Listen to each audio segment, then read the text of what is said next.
할렐루야. 아멘. 하나님 말씀 보겠습니다. 베드로전서 1장 1절에서 2절까지 두 절 말씀입니다. 베드로전서 1장 1절에서 2절까지 말씀 저희 한 목소리로 함께 읽도록 하겠습니다. 시작. 예수 그리스도의 사도 베드로는 본도, 갈라디아, 갑바도기아, 아시아와 비두니아에 흩어진 나그네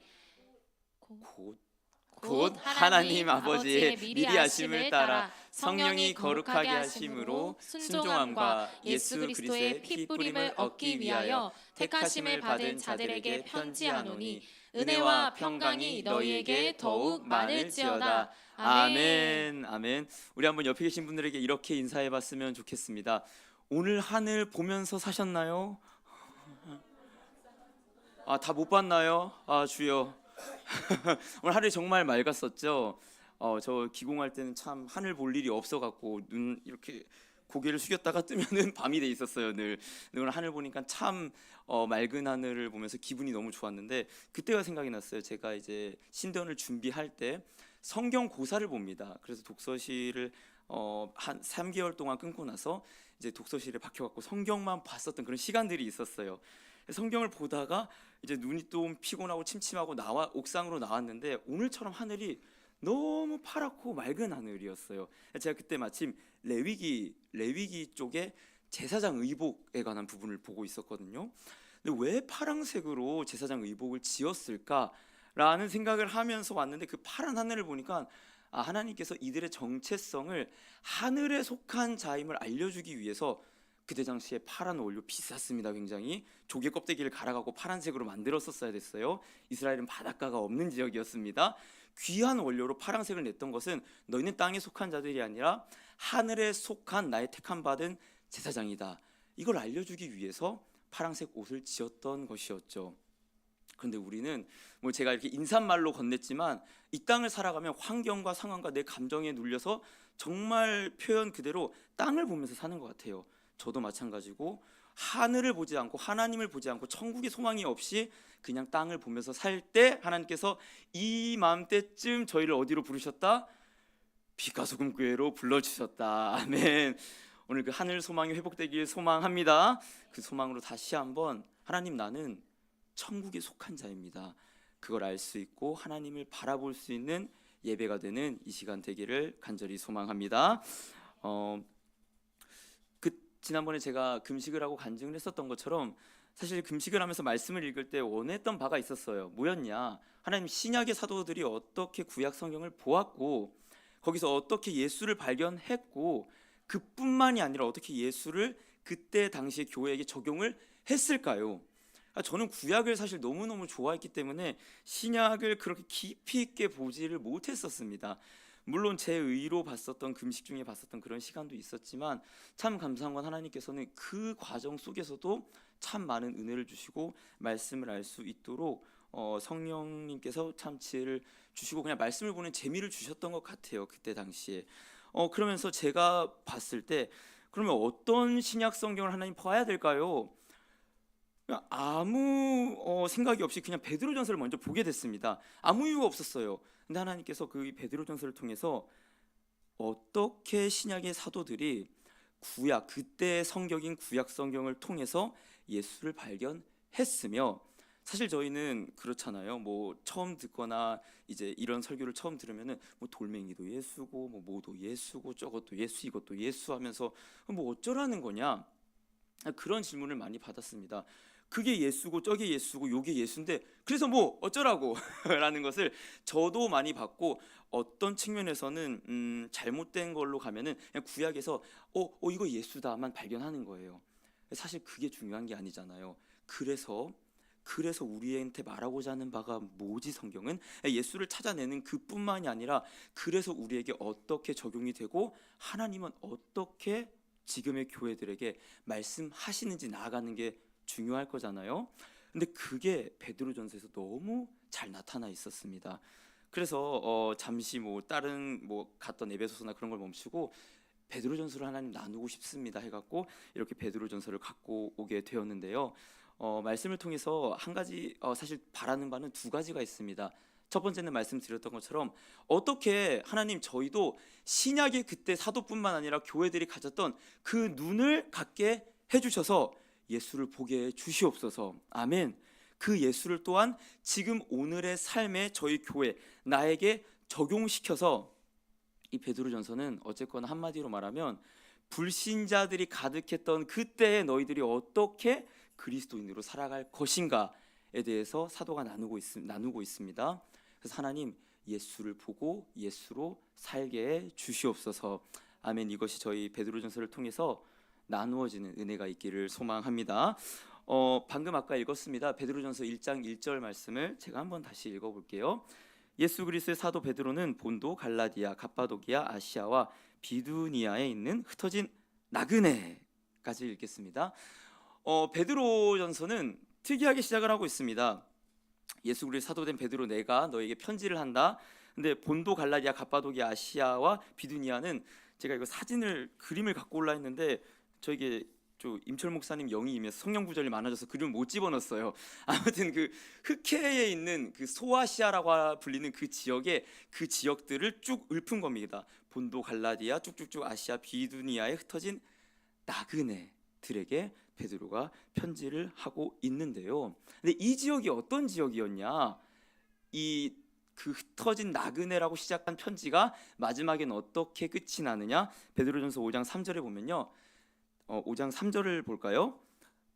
제가 읽어볼 5장 3절 택하심을 제가 잘못 적었나요? 간지에 보면요 그렇게 나와 있어요. 택하심을 함께 받은 바벨론에 있는 교회. 5장 4절인 것 같기도 해요. 택하심을 함께 받은 바벨론에 있는 교회라라고 하면서 편지가 끝이 납니다. 13이군요. 그러니까 나그네로 시작을 했던 너희가 그 소아시아 예루살렘이 아니에요. 이방 땅에 흩어진 나그네로 시작한 편지가 뭘로 끝나요? 택하심을 받은 바벨론에 있는 교회라고 하면서 편지가 끝이 나요. 그러니까 베드로는 지금 교회들을 어떠한 이미지로 바라보고 있는 겁니까? 바벨론에 있는 나그네라고 정체성을 도장 찍으면서 편지를 보내고 있다라는 사실입니다. 간단히 이때 배경을 살펴볼 필요가 있어요. 이때가 많은 학자들이 연구하기로는 AD 64년 이전이라고 얘기합니다. 왜 64년이냐? AD 64년이 네로 황제가 통치할 기간이었어요. 근데 64년에 알고 있는 사람은 잘 알겠지만 로마의 대화재가 일어납니다. 대화재가 일어날 때 그리스도인들이 실은 역사가들에 따르면은 그 네로 황제가 광기로 마을을 불태웠다라고 얘기를 해요. 근데 그거에 대한 어떤 누명을 다 그리스도인들에게 다 덮어 씌웁니다. 그리스도인들이 불질러 갖고 마을이 불탔다. 신이 저주가 내려서 다른 이상한 신을 섬기니까 로마의 그런 재앙이 나타났다. 그때부터 그리스도인들을 향한 대박해가 시작돼요. 그때 베드로가 저희가 잘 알고 있는 것처럼 십자가에 거꾸로 못 박혀서 죽습니다. 바울도 그 이후로 죽습니다. 그러니까 적어도 아마도 베드로가 순교하기 전인 로마의 대화재가 일어나긴 AD 64년 전에 근데 그쯤에 이 편지가 쓰여질 것이다. 근데 여러분 생각을 해보세요. 그때 당시에 기독교인들의 이미지가 대화재 전의 이미지가 좋았을까요? 나빴을까요? 그 나빴겠죠. 왜냐하면 저희도 지금 뉴스에 보면은 중국인들이 와갖고 여러 가지 무슨 장기 매매네 막 그런 사건들이 일어나고 그걸 이제 그게 사실인지 아닌지는 모르지만 어쨌거나 중국인들을 향한 나쁜 그러한 어떤 무서운 공포의 이미지들이 뉴스를 통해서 저에게 접해지고 있잖아요. 근데 그런 게 있을 때 어떠한 사건이 터졌을 때 중국인을 대상으로 한 어떤 누명이 씌워진다면 지금 저희 한국 여론의 분위기도 야 이거 봐라 중국인들 다 이럴 줄 알았다 하면서 혐오의 분위기가 생기겠죠. 근데 갑자기 아무 관련이 없는 몽골인들을 향하여서 그런 누명이 씌워지진 않겠죠.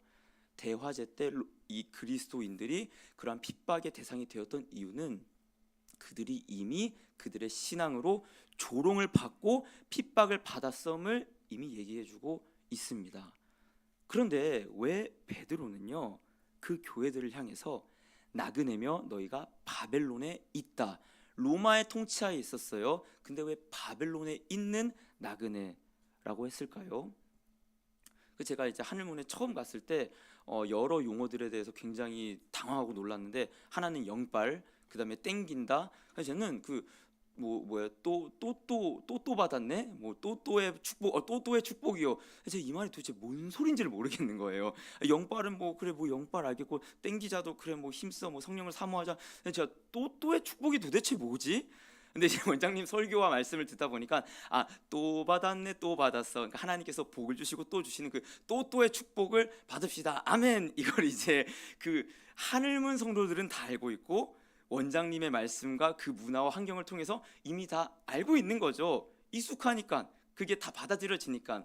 근데 여러분 만약에 베드로가 자기만 알고 있는 그 개념으로 그 교회들에게 바벨론에 있는 나그네들이여 했으면은 이들이 이 편지를 이해했을까요? 야, 너 뭔 소리냐? 뭐 또의 축복이네 하고 있네 이러고 있겠죠. 그러니까 베드로가 나그네들이여 바벨론에 있는 교회들이로 했을 때는 베드로뿐만 아니라 이미 신약의 교회들이 어떻게 자신들의 정체성을 확립하고 있었냐? 다 동일하게 우리는 나그네야. 그리고 우리는 로마에 있는 게 아니라 바벨론에 있다라고 인식을 하고 있었다는 사실이에요. 공유되는 어떠한 똑같은 개념이 있어야 이해가 되니까. 그러면 그 나그네요 바벨론이라는 개념이 어디서부터 와갖고 그들에게 적용이 되었는가? 딴 게 아니죠. 구약 성경을 통해서 이들은 자신들을 나그네로서 정체성을 확립시키고 자신들이 있는 곳을 구약 성경에 나타난 바벨론으로서 인식했다는 사실입니다. 그게 바로 신약의 사도들이 구약을 봤던 관점이에요. 그래서 제가 먼저 살펴볼 게 이 나그네 바벨론 그리고 베드로전서에 있는 어떠한 모든 내용들이 어떠한 관점으로 이 베드로가 구약을 봤는지 먼저 살펴보고 나서 저희가 쭉 나아가길 원하는데 베드로전서 1장 10절에서 11절 말씀 저희 한번 읽어볼까요? 10절에서 11절 읽겠습니다. 시작. 구원에 대하여는 너희에게 임할 은혜를 예언하던 선지자들이 연구하고 부지런히 살펴서 자기 속에 계신 그리스도의 영이 그 받으실 고난과 후에 받으실 영광을 미리 증언하여 누구를 또는 어떠한 때를 지시하시는지 상고하니라. 아멘. 저는 개인적으로 베드로전서에서 가장 중요한 부분이 20절 11절이라고 생각을 합니다. 간단히 말하면 이 인사말이 1, 2절에 나오고 소망에 대한 얘기가 나오고 믿음에 대한 얘기가 나오고 믿음의 결국은 구원, 영혼의 구원이라. 근데 이 구원이 너희가 뭔 줄 알아? 라고 하면서 10절에 이어지는 게 이거예요. 10절에 보면 이 구원이 뭐냐면 너희에게 임할 은혜를 예언하던 선지자들이 연구하고 살피고 선포했던 그 구원이야. 이 선지자들이 누구입니까? 저희가 알고 있는 어떤 이사야나 예레미야 그런 선지자뿐만 아니라 이때 당시의 선지자라고 한다면 구약의 모든 인물들 아브라함도 모세도 다윗도 다 선지자라고 얘기를 했어요. 근데 이 선지자들이 11절 이게 굉장히 중요한 구절인데 보시면 자기 속에 계신 그리스도의 영이라고 해요. 이 자기가 누구입니까? 앞에 나왔던 선지자들이죠. 그러니까 구약의 선지자들의 속에 누가 있었다고 얘기합니까? 베드로는 지금 그리스도의 영이 그 선지자들을 속에서 그 받으실 고난과 후에 받으실 영광을 미리 증언하였다라고 얘기하고 있어요. 여러분 잘 보세요. 그러면 베드로는 이런 얘기를 하고 있는 겁니다. 예수께서 저희는 잘 알고 있죠. 예수님께서는 2000년 전에 오신 것은 성육신으로 오신 것이지 실제로는 창세 전에 계셨다는 사실은 비가소금교회는 넉넉히 알고 있습니다. 그러니까 이미 구약에 있던 예수님께서 자기의 영을 누구에게 보낸 거예요? 구약의 선지자들에게 아브라함, 모세, 다윗, 이사야 여러 선지자들에게 자기의 영을 보내서 뭘 예언했다는 겁니까?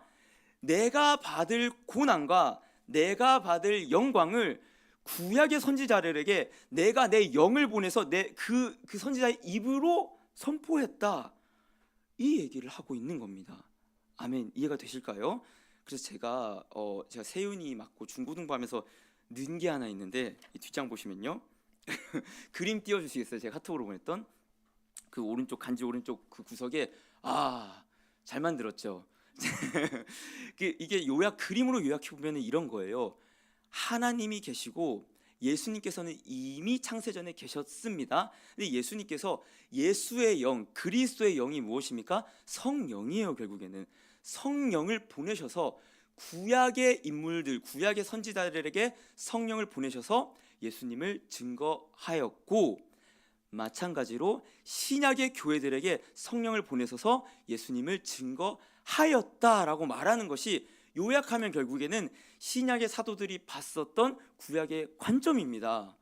그러니까 뭐예요? 그걸 우리는 저희 말로 예표하였다. 예수님 오시기 전이었으니까 예수님의 영이 그들의 입을 통하여서 예수님 자신을 말한 거예요.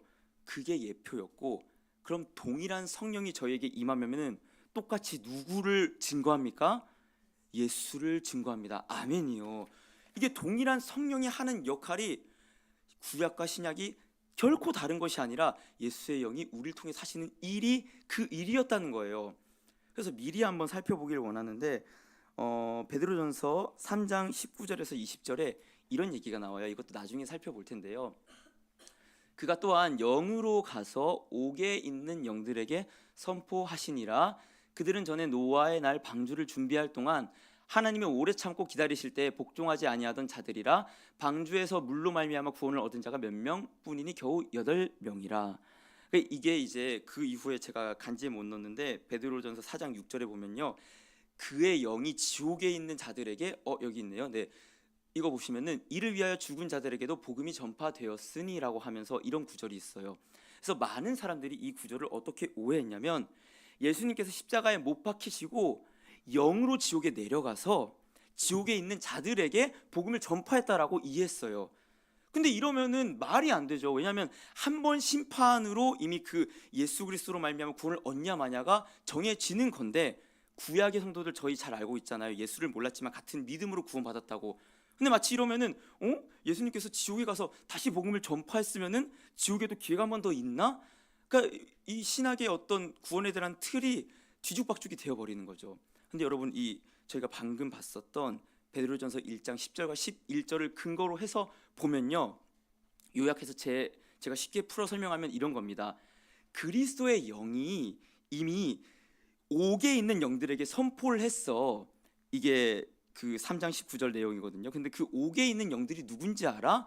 노아의 시대 때 그 복음을 듣고 불순종해서 지옥에 빠졌던 그런 자들이야. 이해가 되시나요? 쉽게 말하면 예수께서 노아에게 그의 영을 보내셔서 노아를 통해 복음을 선포했다는 내용이에요. 지옥에 있는 영들은, 이 옥에 갇힌 자들은 이미 그때의 복음을 듣지 않고 불순종해서 지옥에 떨어진 자들을 얘기하는 거고요.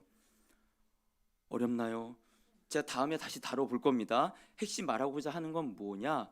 이게 뭐 예수님께서 영으로 지옥에 가서 얘기했다, 그게 아니라 베드로가 보았던 성경의 관점은 예수의 영이 구약의 선지자의 입을 통하여서 복음을 선포했다라는 거예요.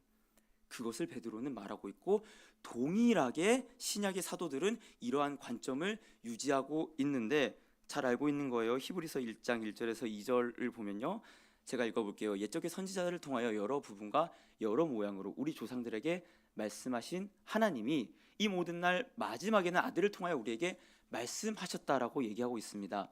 하나님께서, 물론 여기에 예수의 영이란 말은 나오지 않지만, 하나님께서 이미 구약의 여러 모양과 여러 부분으로 여러 사람과 여러 사건과 여러 제도와 여러 배경들, 심지어 돌을 통하여서도 그 아들을 증거했는데, 이 마지막 날에는 드디어 아들을 통해 얘기했다고 히브리서의 기자도 베드로와 똑같은 관점으로 구약을 봤다는 거죠. 이 둘뿐입니까? 아니요, 바울도 똑같아요.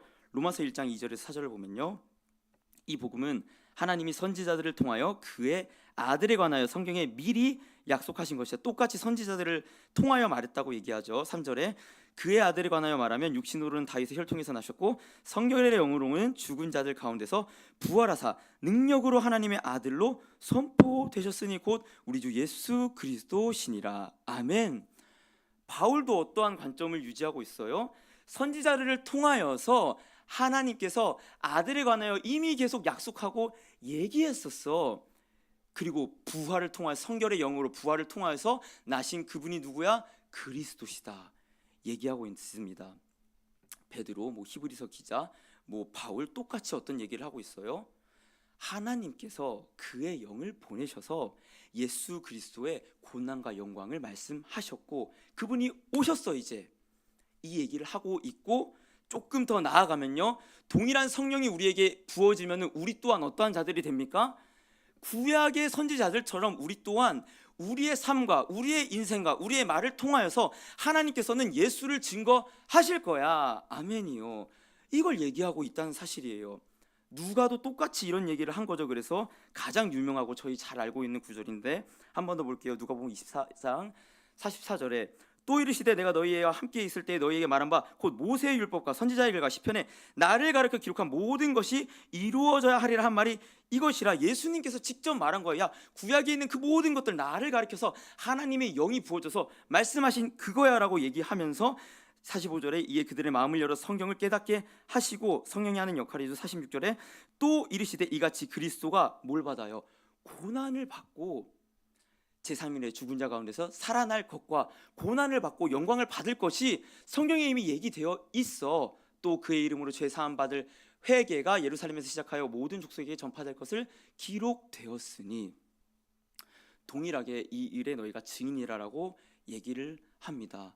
무슨 말을 신약에 누가든 사실 다 안 살펴봤는데 요한이든 사도들이 계속 반복해서 주장하는 내용들이 뭐예요? 그러니까 예수의 영이 구약의 선지자들에게 예수의 고난과 영광을 말했고, 이제 너희가 권능을 받아서 성령을 받으면은 사마리아 땅끝까지 이르러 내 증인이 되리라. 어떤 증인? 예수가 메시아야. 이 증인이 된다라고 동일하게 계속 말했다라는 거예요. 제가 이 베드로전서를 이제 살펴보면서 공부할 때, 그러니까 주석책을, 그러니까 저도 많이 바뀌었어요. 옛날에는 주석책을 이따만큼 쌓아놓고 여러 개를 박았고 어떠한 또 보지 못했던 통찰을 찾으려고 했는데, 이제는 그러지 않고 괜찮은 주석 한 권 두고 가능한 한 성경을 많이 보려고 하고 있습니다. 근데 거기에 어쨌거나 주석가 학자들은 그래요. 이것이 베드로가 쓴 책이 맞는가? 이런 거를 굳이 따져봐요. 근데 그 중에 그 얘기하는 반론이 이건 베드로가 쓴 책이 아니다라고 반론을 내는 여러 학자들이 있어요. 그러니까 제가 보니까 학문의 세계는 그런 것 같아요. 그러니까 사과가 사과라고 하면은 그게 주목받는 논문이 아니잖아요. 야, 알고 보니까 사과가 배웠다 해야 이 사람이 주목받잖아요. 그런 거예요. 야, 이거 베드로가 쓴 책이 아니야. 이래야 주목을 받아서 그런 건지, 이게 베드로가 쓴 책이 아니라고 하면서 하는 내미는 근거가 뭐냐면, 베드로 글 같지가 않아. 이거 바울의 글 같아. 라고 얘기하는 게 그들이 말했던 근거예요. 근데 저는 오히려 그 말이 맞다. 어떻게 바울은 똑똑한 사람이었어요. 베드로는 어부였어요. 근데 어떻게 그렇게 지식이 차이 나는 많은 사람들이 동일한 관점으로 예수를 보고 동일한 관점으로 구약을 보고 거기서 어떻게 예수를 찾았나? 성령의 역사다. 아멘. 이렇게밖에 저는 결론을 내릴 수 없다라고 생각을 하는 거죠. 놀라운 것은요, 너희가 증인이 될 거라, 이러한 예수의 증인이 될 거라라고 하는 것은 신약에 갑자기 톡 튀어나온 게 아닙니다. 언제부터 나온 거예요? 구약에서부터 얘기를 하고 있는데, 이사야 43장 10절에서 12절 제가 읽어볼게요. 나 여호와가 말하노라. 너희는 나의 증인, 나의 종으로 택함을 입었나니 이는 너희가 나를 알고 믿으며 내가 그인 줄 깨닫게 하려 함이라. 나의 전에 지음을 받은 신이 없었느니라. 나의 후에도 없으리라. 나 곧 나는 여호와라. 나 외에 구원자가 없느니라. 내가 알려 주었으며 구원하였으며 보였고 너희 중에 다른 신이 없나니 그러므로 너희는 나의 증인이요 나는 하나님이니라. 여호와의 말씀이니라. 아멘. 하나님의 사명은 원래부터 뭐였어요? 그러면 너희를 나의 증인으로 삼는 것. 아멘이요. 하나님의 사명은 애초부터 사도행전부터 톡 튀어나와서 너희가 나의 증인이 되리라가 아니라 이미 하나님의 형상으로 너희가 나를 통하여 나를 보여줘야 될 존재인데, 죄로 말미암아 그게 완전히 불가능하게 된 너희를 통하여 나 외에는 구원자가 없다는 것을 증거하는 것, 증인으로 삼는 그것이 바로 하나님의 계속된 사명이었다라고 저희는 성경 전체를 통해서 볼 수 있다는 사실이죠. 그런데 베드로 전서에서는 그걸 뭘 통해서 볼 수 있다는 거예요? 나그네 됨으로. 너희가 나그네 됨으로 나의 증인, 하나님 예수 그리스도의 증인이 될 거라라고 얘기를 하고 있다라는 사실입니다. 앞서 계속 말했어요. 그 그림을 떠올려 보시면 예수의 영이 구약의 선지자들을 예수를 증거하는 자들로 강권적으로 이끌어가고 그들의 삶이든 말이든 어떠한 물건이든 사물이든 사건이든 통하여서 예수를 증거하는 자로 끌고 갔다라고 결국 베드로는 얘기했습니다. 동일하게 신약의 교회도 그러한 자리로 끌려갈 거예요. 그럼 진짜 구약의 백성들, 이스라엘들이 그렇게 예수를 증거하는 나그네로 살아가게 되었는가? 한번 살펴보자 이거예요. 출애굽기 14장 18절에서 21절 한번 함께 읽어볼까요? 출애굽기 14장 18절에서 21절 읽겠습니다. 시작. 내가 바로와 그의 병거와 마병으로 말미암아 영광을 얻을 때에야 애굽 사람들이 나를 여호와인 줄 알리라 하시더니 이스라엘 진 옆에 가던 하나님의 사자가 그들의 뒤로 옮겨가매 구름 기둥도 그 앞서 그 뒤로 옮겨 애굽 진과 이스라엘 진 사이에 이르러 서니 저쪽에는 구름과 흑암이 있고 이쪽에는 밤이 밝음으로 밤새도록 저쪽이 이쪽에 가까이 못하였더라. 모세가 바다 위로 손을 내밀매 여호와께서 큰 동풍이 밤새도록 바닷물을 물러가게 하시니 물이 갈라져 바다가 마른 땅이 된지라. 아멘. 이스라엘 백성들이 야 우린 나그네였어 라고 할 때 그때가 언제냐면 바로 이 광야 40년 이때를 자신들의 나그네라고 인식하고 얘기를 합니다. 근데 이들이 어떻게 나그네가 되었어요? 홍해를 건너서 나그네가 된 건데 그 장면을 저희가 읽은 거예요. 먼저는 18절에 나를 여호와인 줄 알리라. 그러니까 이 저희가 잘 알고 있는 장면이죠. 애굽의 마병의 군대들이 이미 눈이 보일 정도로 이미 그 앞까지 왔어요. 한 거의 500m 아주 눈에 보일 정도로 이 애굽의 군대가 왔는데 하나님께서 모세를 통해 말씀하시는 거죠. 내가 여호와인 줄 알리라. 그러니까 이 모든 상황의 총사령관은 지금 누구예요? 하나님. 근데 그때 여호와의 사자가 이 이스라엘 백성들을 앞장서서 인도를 했잖아요. 근데 갑자기 후방으로 옮깁니다. 후방으로 불과 구름 기둥을 옮겨서 그 모든 마병들을 어지럽게 하고 막아요. 그리고 이 여호와의 사자가 우리는 누군지 잘 알고 있습니다. 누구십니까? 예수 그리스도. 정확히 말하면 예수 그리스도의 현현 보여주심 나타나심이라고 잘 알고 있어요. 그러니까 성부 하나님께서 지금 총사령관 되시고 성자 예수님께서 앞장서서 요한계시록처럼 그가 칼을 들고 흰옷 입은 두의 군대를 앞장서 인도하시고 모든 사단 마귀들을 지금 보호하시고 막고 있는 와중에 그 앞에 그 홍해 바다는 어떻게 갈라집니까? 지금 동풍이 불어오므로. 이 바람이라고 하는 단어가 히브리어로 루하흐입니다. 이게 여러 가지로 쓰여요. 바람, 영, 어떤 그러한 이중적인 의미로 쓰이는데 물론 동풍 맞아요. 동쪽에서 불어오는 바람이 홍해를 쫙 이렇게 물을 밀려버린 게 맞는데 저는 여기에 이중적인 의미가 있다고 생각합니다. 무슨 의미냐? 이 동풍이 곧 성령입니다. 성령께서 이들이 구원의 길로 갈 수 있도록 그 죽음의 문을 열어서 그들이 어디로 넘어간 거예요? 저희가 잘 알다시피 세례를 받음으로 광야, 가나안으로 가는 길목에 나그네된 자들로 넘어갔다는 겁니다. 무슨 의미예요? 이들이 어떻게 갑자기 애굽 땅에서 살다가 나그네가 되어버린 거예요? 삼위 하나님의 역사로, 삼위 하나님의 택하심으로, 성령이 이끄심으로 이들이 광야의 나그네가 되어버렸다라고 출애굽기 얘기하고 있는 거예요. 근데 예수님은 어땠냐? 예수님도 똑같아요.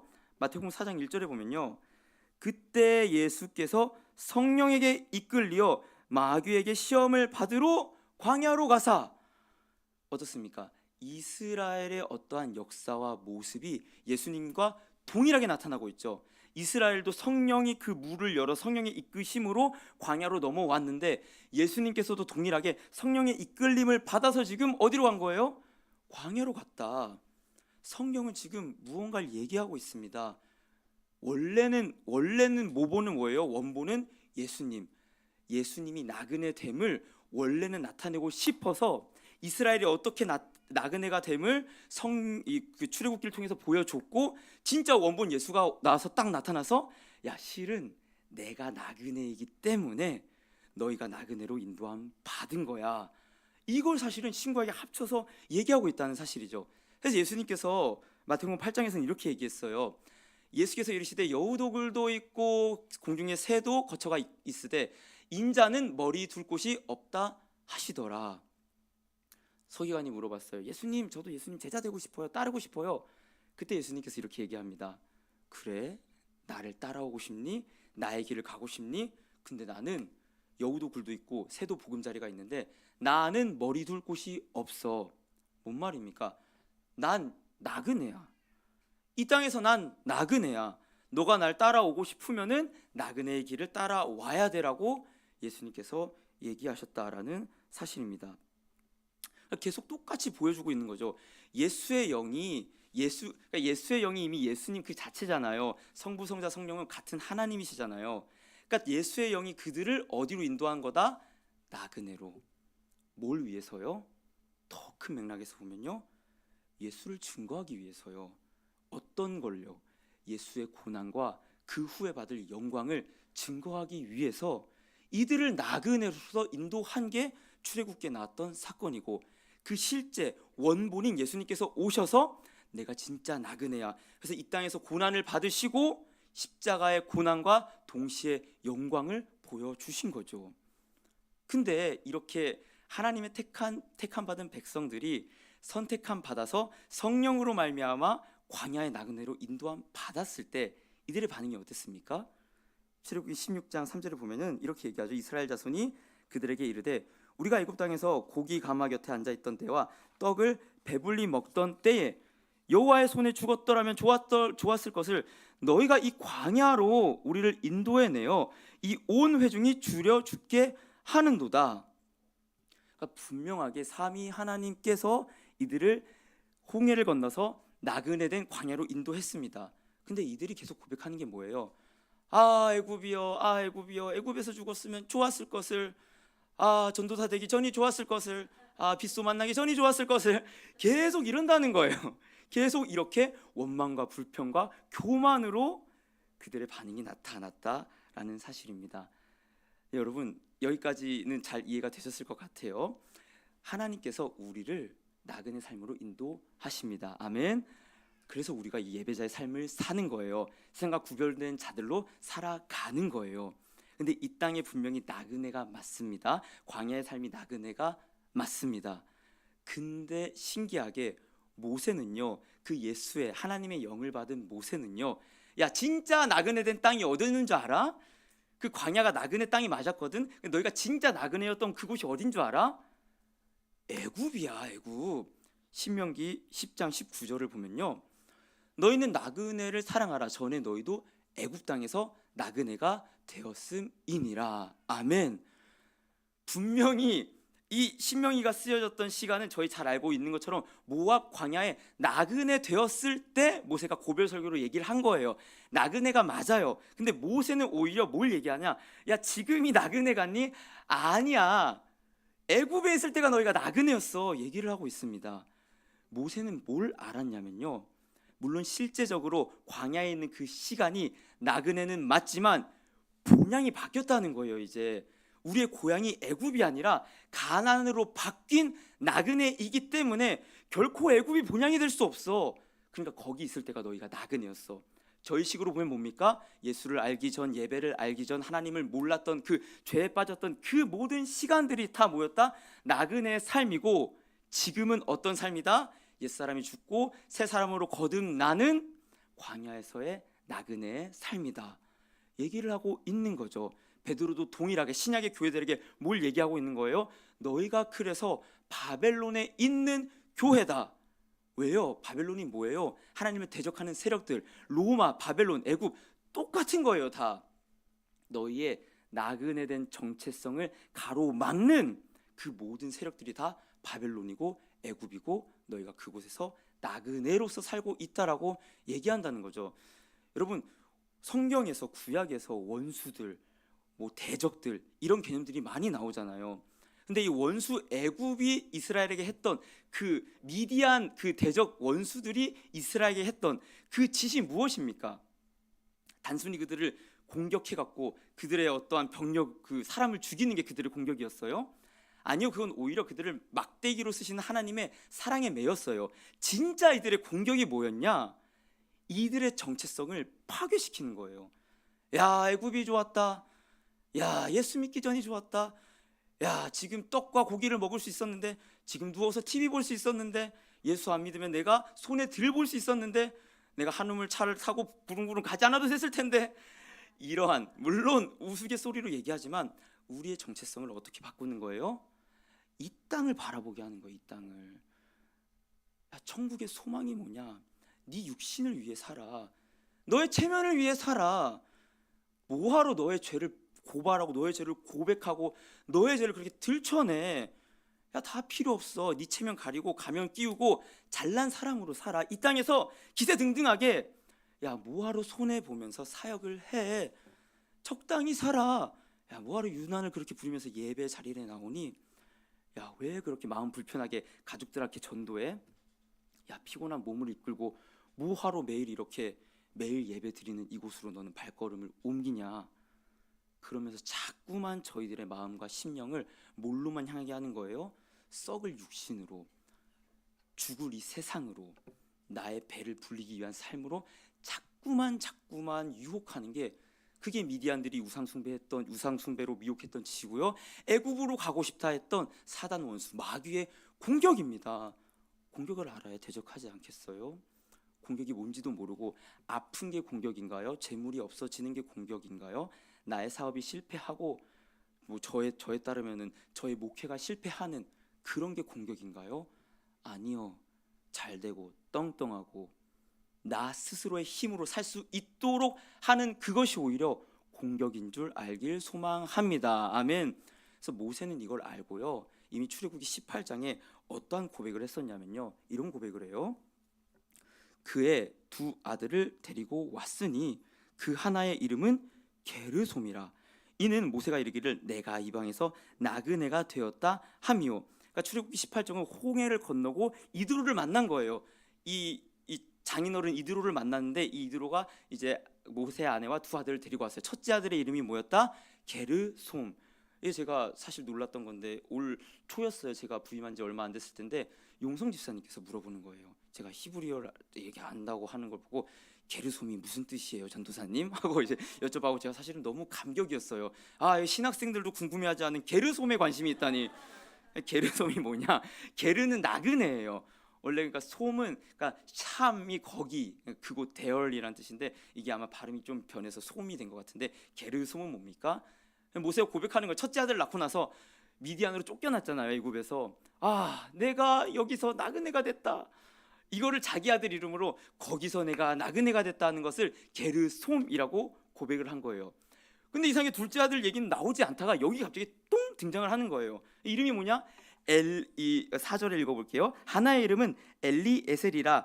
이는 내 아버지 하나님이 나를 도우사 바로의 칼에서 구원하셨다 함이더라. 아멘.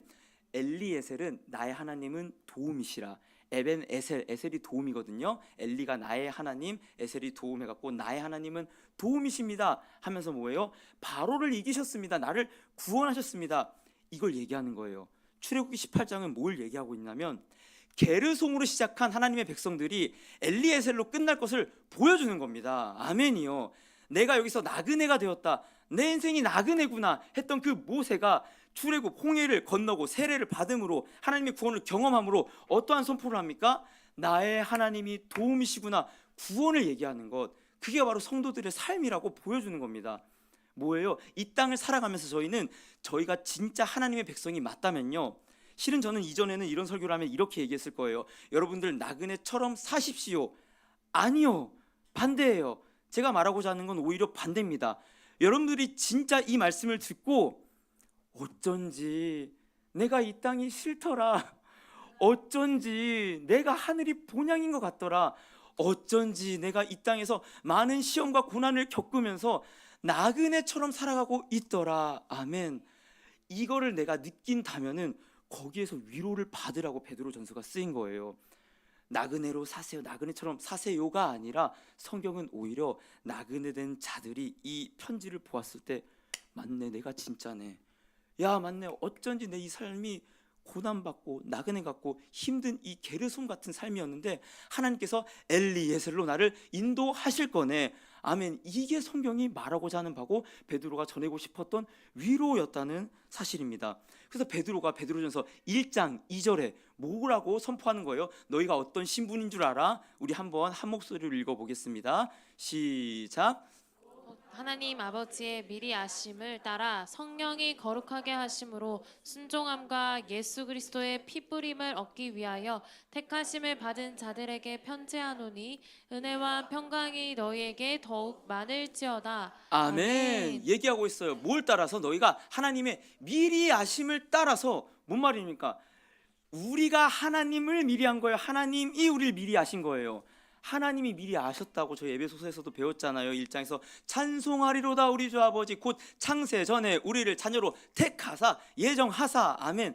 하나님이 미리 너희를 나그네로 부르기로 작정하셨어. 그리고 너희 나그네 삶에 있는 그 고난도 하나님이 미리 아신다 모르신다? 아신다. 베드로 이 위로를 전하고 싶었던 거예요. 너희 그 고난 우발적인 것도 아니고 갑자기 일어난 우연적인 것도 아니라 하나님 미리 다 아시고 있어. 그러면서 뭐라고 얘기합니까? 두 번째로는 성령이 거룩하게 하심으로. 거룩하다라는 것을 저희는 이 빛과 소금 교회는 참 수준이 높기 때문에 알 거예요. 단순히 착하다, 봉사를 열심히 하다, 야 이렇게 성령을 딱 하면서 조 목사님은 참 거룩해. 저도 그 진압용으로 두꺼운 걸 샀습니다. 농담이고요. 그냥 이게 그 메모할 공간이 많아서 이 책을 샀어요. 두꺼운 걸로, 큰 걸로 샀었어요. 근데 이렇게 두꺼운 성경책을 끼고 다니는 게 거룩인가요? 아니에요. 성경에서 말하는 거룩은 한사코 구별됨을 얘기해요. 구별됨. 그러니까 애굽에서 구별해냈다는 거예요. 애국 백성과 다르게 내가 너희를 나그네로 구별해냈다라는 것을 성령이 구별해서, 그래서 홍해를 통해서 너희를 광야로 이끌었다라고 얘기를 하는 겁니다. 그렇기 때문에 세상의 방식이 아니라 하나님의 방식으로 살아가고자 하는 욕망이, 다른 욕망이 우리 안에 성령을 통해서 나타나는 거 너희 진짜야. 베드로 이 말 하면서 뭔 얘기합니까? 예수 그리스도의 피 뿌림을 얻기 위하여 택하신 받음. 근데 이거 사실 번역이 저 마음에 안 들어요. 그 피 뿌림을 얻기 위해 택하는 받은 게 아니라 정확히 말하면요, 피 뿌림을 받아 순종하도록 택함 받은. 그러니까 이거 보면요, 자세히 보면 그 성령이 거룩하게 하심으로 순종함과 예수 그리스도의 피 뿌림 되어 있잖아요. 진짜 원문을 보면요, 이 순종함이 성령이 하는 게 아니라 예수 그리스도의 피와 순종이라고 이게 묶여 있어요. 성령이 아니라. 그러니까 뭡니까? 예수 그리스도의 피가 뿌려져서 순종하게 되도록 택함 받은 나그네들아, 너희가 바벨론에 살고 있니? 근데 너희가 그 로마의 말과 로마의 법과 세상의 법을 따라가지 않고 도리어 손해보고 고난받고 오히려 핍박받는데 예수 그리스도께 순종하길 원하니? 너희가 진짜야. 너희가 나그네야. 너희가 진짜 구약에서부터 나온 그 이스라엘 백성들의 정체성인 나그네됨, 그리고 예수님, 원형 되신 예수님께서 보여주신 그 진짜 나그네, 그리고 신약에서는 성령이 임하셔서 너희가 그 나그네가 되어서 순종의 자리로 이끌림 받고 있어. 아멘. 베드로는 이러한 위로를 전하고 싶었습니다. 저는 이 말씀을 보면서 저희가 다시 한번 우리의 인생의 목적이 어디인지 확인해 보길 소망합니다. 예수의 피 뿌림으로 우리가 가는 목적이 어디입니까? 단순히 죽어서 천국 가는 그것이 목적입니까? 아니요. 오히려 베드로전서는 물론 우리의 최종적인 목적지, 진짜 소망은 저 하늘 소망밖에 없습니다. 근데 예수 천국 불신 지옥이라는 것은 너무나 많은 것을 사실 생략해 놓고 있어요. 오히려 베드로뿐만 아니라 제가 이제 계속해서 쭉 나올 텐데, 신약의 사도들은 천국에 간다라는 개념을 어떤 식으로 이해했냐? 예수 믿어서 천국 간다가 아니라 이 아까 말한 것처럼 2절에 본 것처럼 너희가 이미 하나님의 택하심으로 믿음이 들어왔어. 믿음이 들어갔고 너희가 나그네의 삶을 살게 됐어. 나그네의 삶은 필연적으로 고난일 수밖에 없어. 왜요? 아까 봤잖아요. 예수의 영이 임한 자들의 입술을 통해서 뭐가 선포됐어요? 그리스도의 고난과 영광, 그게 그들의 삶으로 그대로 나타났거든요. 이스라엘 백성들 통해서. 동일한 예수의 영이 저에게 임하면 저희의 삶을 통해서 뭐가 나타나요? 예수의 고난과 영광. 그러니까 신약의 서신들은요, 일관적으로 성도의 표지가 고난이라고 얘기합니다. 예수 천국 불신 지옥은 고난이 빠졌어요. 고난이 빠졌어요. 근데 너희가 이 고난을 참고 고난을 견디면 그 끝이 어딘지 알아? 믿음의 결국은 영혼 구원이라. 아멘. 그러니까 예수 천국 불신 지옥이 아니라 어떤 면에서 보면은 너희가 원한 것도 아니요, 너희가 다른 박질에서 원하는 자로 된 것도 아니요, 하나님이 미리 아셔갖고 너희를 나그네로 택하시고, 나는 나그네가 되기 싫은데도 불구하고 이상하게 이 땅이 내 본향 같지 않고 이상하게 저 하늘이 내 본향 같고 순종하기 싫은 그 삶에서도 하나님이 자꾸만 순종의 자리로 이끄셔서 결국은 구원의 자리로, 게르솜으로 시작해서 엘리에셀로 끝나게 된다라고 크게 베드로가 얘기하고, 베드로뿐만 아니에요. 히브리서에서도 로마서에서도 고난받지 않으면 사생하라고 얘기하고, 너희가 그 예수 그리스도와 함께 상속자면은 고난도 함께 상속자라고 왜 얘기를 하냐? 그 고난이 성도에게 필연적으로 필요하기 때문이라고 계속해서 얘기를 하고 있습니다. 이 말을 들으면 이제 부담이 생길 겁니다. 이게 뭐예요, 하나님? 이게 뭐예요? 나는 내가 원하지도 않았어요. 근데 이스라엘 백성처럼 출애굽 당해서 광야 나그네로 인도함 받았어요. 난 예배 솔직히 드리고 싶지도 않았어요. 솔직히 난 매일 예배 드리는 교회로 사역 오고 싶지도 않았어요. 근데 아내가 날 꼬드겼어요. 할렐루야, 아멘. 잘 꼬드겨줬어요. 성령이 임했던 것 같아요. 진짜 성령이 임해서 저희를 이곳으로 인도하셨습니다. 아멘. 아무튼 그러고 싶지 않았어요. 근데 내 자신이 자꾸만 부인되고, 내 죄가 자꾸만 폭로되고, 나의 연약함이 자꾸만 폭로되고, 내가 연약한 자라는 것이 밝혀지면서 점점 더 이 땅이 아니라 하늘을 소망하는 자로만 이끌림 받고 있는데, 하나님, 근데 이 삶이 너무나도 쉽지만은 않아요. 그때 저희가, 아니 그때 이 초대교회는 그러면 뭘 봤을까요? 다시 구약 성경을 통해 다시 예수를 본 거예요. 어떤 예수를 봤어요? 야, 그 백성들을 진짜 본향으로 이끄는 그 예수를 보았다라는 사실입니다. 그래서 저희가 이거 사실 그때 저희 세대통합 예배할 때 했었던 말씀인데 한번 살펴보자는 거예요. 기억이 나실까요? 안 날 것 같아요. 한번 말씀을 볼 거예요. 창세기 23장 4절에 아브라함도 똑같이 자신의 정체성을 뭐라고 얘기하냐? 나는 당신 중에 나그네라고 얘기해요. 왜? 아브라함은 약속을 받았어요. 그러나 약속이 아직 성취됐어요? 안 됐어요? 안 됐어요. 창세기 잘 보다 보면요, 아브라함의 삶 속에서 어떤 말이 자꾸 나오냐면요, 아브라함이 해쪽 속 가운데 거했다고 나오고요, 아직 블레셋 사람의 땅에 거했다고 나와요. 왜 창세기 기자가 그거를 자꾸 집어넣었어요? 아브라함은 나그네였어. 약속을 받았지만 약속을 아직 보지 못하였고, 근데 약속을 신뢰했던 나그네였어. 그래서 뭘 구했다고 그때 얘기했어요? 묘지는 원래 어디에 구했다고 했어요? 고향을 어떻게 한 거예요? 바꿨어요.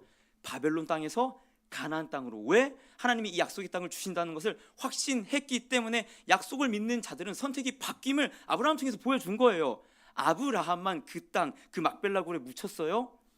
아니요. 사라와 아브라함뿐만 아니라 또 누가 묻혔어요? 창세기 49장 31절에 보면요, 이삭과 리브가와 또 레아까지, 아브라함, 이삭, 그 아내들까지 전부 다 거기 묻혔어요.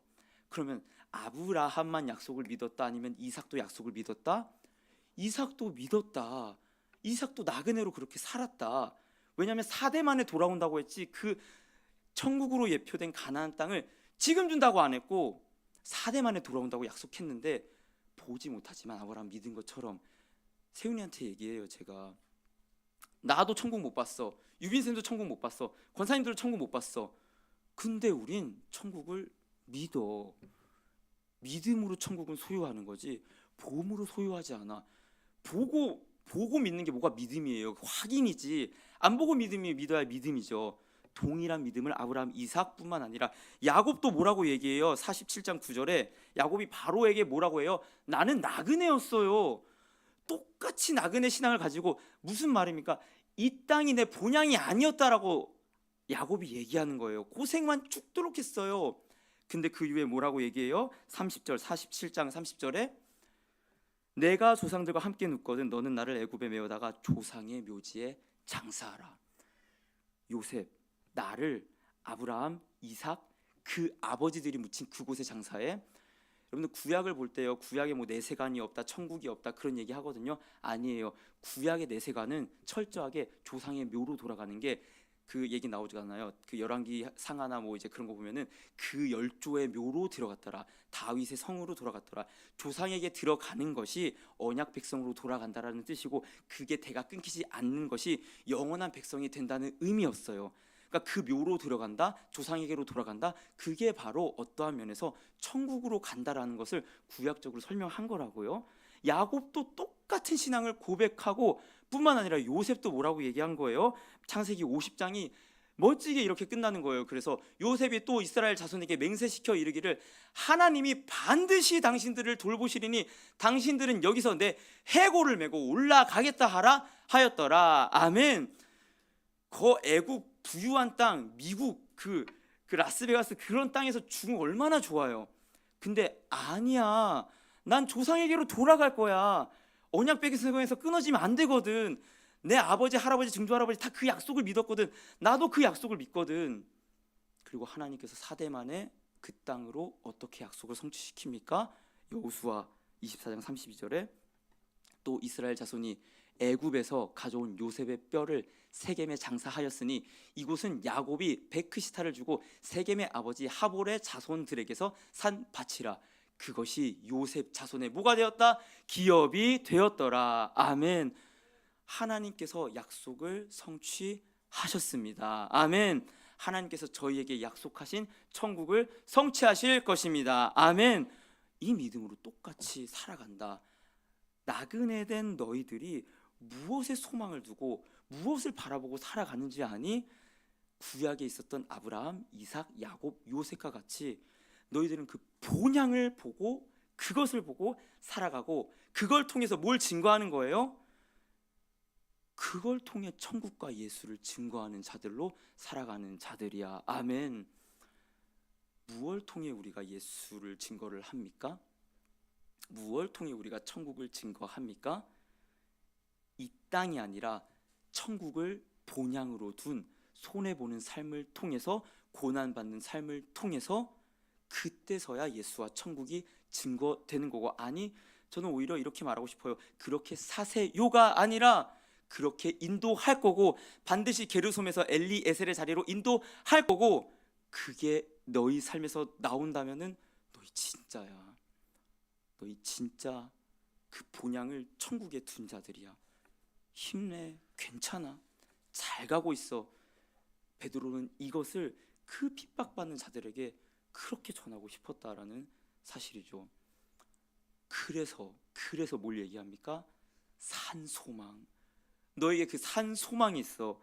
마지막으로 읽어볼까요? 베드로전서 1장 3절에서 4절 저희 한 목소리로 함께 읽어보겠습니다. 시작. 우리 주 예수 그리스도의 아버지 하나님을 찬송하리로다. 그의 많으신 긍휼대로 예수 그리스도를 죽은 자 가운데서 부활하게 하심으로 말미암아 우리를 거듭나게 하사 산 소망이 있게 하시며 썩지 않고 더럽지 않고 쇠하지 아니하는 유업을 있게 하시나니 곧 너희를 위하여 하늘에 간직하신 것이라. 아멘. 썩지 않고 더럽지 않고 쇠하지 않을 그 유업, 요셉이 바라봤던 그 유업, 요셉이 믿음으로 얻었던 그 유업이 너희에게도 동일하게 있으니, 나그네로 부름받은 거 고난의 길이야. 맞아, 고난이 없으면 나그네도 아니야. 너희가 고난 받고 있니? 그 고통 받는 게 목적이 아니라 하나님께서 너희에게 산 소망을 주셔. 이 땅이 전부가 아니라, 내 육신이 전부가 아니라 저 하늘 본향을 사모하는 산 소망으로 너희가 넉넉히 이겨낼 거고, 옛사람에서 새사람으로 거듭남을 받고 그 후에 영광인 천국을 받게 될 거야. 아멘. 이거를 베드로는 얘기하고 싶었다는 거죠. 어제 목사님께서 성경 공부를 하는데 제가 참 많은 은혜를 받았습니다. 또 뭐 특히 또 뭐 많은 부분이 있었지만 그 차가 즐겁지 않았다. 그 부분에서 제가 참 목자시다. 제가 정말 그 생각을 방송실에서 진짜 참 목사다라는 생각을 했어요. 왜냐면은 이 땅을 점점 그런 것 같아요. 약간 표현이 좀 적당할지 모르겠는데, 마약을 먹는 사람들이 왜 계속 마약만 찾습니까? 마약을 먹었을 때 도파민이 1000이 나오는 거예요. 근데 내가 보통 그냥 뭐 게임하고 그랬을 때는 100밖에 안 나오는 거예요. 1000짜리 도파민을 팍 맞다가 100을 맞으니까 아무 감흥이 없는 거예요. 그러니까 계속 마약을 찾게 되는 거죠. 마치 예수에 중독된 자처럼 이제 이 차를 갖는 그 도파민이 영 내 수치에 나오지 않는 거죠. 예수 그리스도의 그 구원과 소망이 나에게 진짜 삶으로 들어왔을 때 그 기쁨이 이 땅과 비교할 수 없게 되는 참 목자시다, 참 목사시다. 그러니까 저희가 이제 저와 아내가 지금 이제 하늘문에서 지내고 있잖아요. 근데 이제 뭐 작은 해프닝으로 뭐 사실 뭐 아무 일도 없었긴 없었지만 이제 우리가 하늘문에 더 있을까 말까 하는 그런 이제 어떤 대화를, 아주 작은 해프닝이 별일은 아니고 그런 대화를 이제 아내와 나누게 되는데, 이제 저희가 사실 지금 있는 집을 이제 이사를 가게 돼야 되는 이 사정이 돼갖고 이제 뭐 이제 계속 낯선 사람들이 들어와요. 그래서 부동산에서 연락이 오면은 지금 집 보러 가도 되나요? 하면은 네 하면 오는데 제가 마음이 참 쓰렸어요. 내 집인데 뭐 할머니도 오고 할아버지도 오고 신혼부부도 오고 할 때마다 제가 참 마음이 쓰렸는데, 이제 새 집을 구해야 되는 그 시점에서 하늘문을 어떻게 지낼까 말까 하는 그런 생각과 얘기가 나왔을 때 저와 아내가 너무 감사하게 동일하게, 근데 우리가 다음에 이사를 가게 된다면 빛과 소금 예배도 참석하기에 사역하기에 편하고 동시에 하늘문에도 오가기 더 편한 곳으로 우리가 결정하자. 이렇게 동시에 사실은 서로 얘기를 안 하고 있다가 저는 사실 마음이 불편한 거예요. 이거를 어떻게 결정해야 될까? 지금 하늘문을 막 떠날 그때도 아닌 것 같고, 그렇다고 집을 그냥, 이전에는 사실 저의 집의 1순위는 그거였어요. 올수리가 돼 있냐 안 돼 있냐, 구축 아파트가 올수리가 돼 있냐 안 돼 있냐. 그래서 추가에 무조건 올수리가 돼 있는 집을 찾았는데, 이제 제가 올수리가 돼 있지 않는 집인데 위치상으로 예배를 더 잘 참석할 수 있는 곳이 발견되면 제 안에 평안이 찾아오는 겁니다. 제 안에 이전에는 없었던, 이전에는 올수리가 돼 있는 그 벽과 장판을 봐야만 평안이 찾아왔는데, 그게 아니라 그것보다 위치상으로 예배를 내가 더 핑계대지 않고 갈 수 있는 곳이 평안이 찾아오는 거예요. 왜 그럴까요? 예배가 소망이 되게 하나님께서 인도하시기 때문에. 물론요, 지금도 뭐 가끔 하는 얘기예요. 뭐 선교하라고 집을 떠놓고 떠나라면 어떡하냐, 왜 그런 얘기를 하지? 이런 생각이 드는데, 지금도 갑자기 진짜 나그네 삶을 살라 하면은 하나님 싫어요, 못해요라는 말밖에 못하는 부끄러운 강도사입니다. 그러나 제 안에 그러한 기준이 평안이 되었을 때 하나님 나를 게르솜에서 점점 엘리에셀로 인도하시는군요. 나를 진짜 내가 입으로만 천국이 소망이요, 천국이 본향이요, 천국이 내 고향이요 하는 자가 아니라 진짜 천국의 가치에 소망을 두기 때문에 저희 부부는 진짜 느껴요. 예배가 소망이에요. 저희 부부에겐 소망이 없어요. 저희 육신에겐 소망이 없어요. 저희들의 인간적인 방법에 아무 소망이 없어요. 예수만 소망이기 때문에 그 예수를 더욱더 깊이 깨닫고 알 수 있고 가까이 경험할 수 있는 그 예배 자리가 소중하기 때문에 그나마 조금이라도 발버둥 쳐서 그런 위치를 하나님 구하고 싶다라 했을 때 평안 주신 하나님 감사합니다. 내게 썩을 소망이 아니라 쇠하지 않고 썩지 않고 더럽지 않을 그 영원한 유업을 가질 소망을 진짜 나에게 주신 하나님 너무 감사합니다. 하나님 그 소망만 더욱더 굳세져서 나 진짜 그런 나그네로 살아갈 때 하나님의 은혜와 하나님의 임재와 또 그 예수의 고난과 영광이 나타나는 진짜 증인된 나그네 예배자로 살게 주시옵소서. 아멘. 이러한 진짜 소망이 저희 가운데 실제로 일어나길, 그러한 저희 교회 되길, 각자 되길 간절히 소망합니다. 아멘. 이 시간 찬양하기를 원하는데요, 주 예수 나의 산 소망이라는 찬양입니다. 진짜 하나님, 저희 나그네 된 저희의 소망은, 산 소망은 예수